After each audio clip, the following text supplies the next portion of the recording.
Donald Rumsfeld, the forceful U.S. Defense Secretary for 2 presidents and the main architect of the Iraq War under George W. Bush, has died at 88, his family said on Wednesday. Rumsfeld, who ranks as one of the most powerful men to hold the post, brought charisma and bombast to the Pentagon job, projecting the Bush administration's muscular approach to world affairs.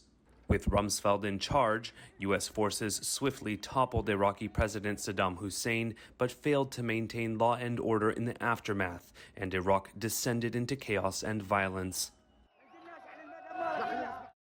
Stuff happens, he told reporters in 2003, amid rampant lawlessness in Baghdad after U.S. troops captured the Iraqi capital. Rumsfeld played a leading role ahead of the war in making the case for the invasion.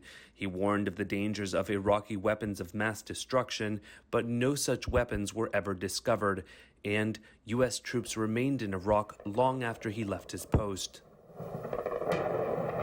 Rumsfeld, who also served as Defense Secretary for President Gerald Ford, also oversaw the U.S. invasion of Afghanistan in 2001 to oust the Taliban leaders who had harbored the al-Qaeda leaders responsible for the September 11th attacks on the United States.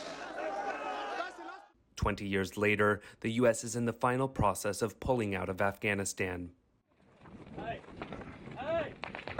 But U.S. forces during Rumsfeld's tenure were unable to track down Osama bin Laden.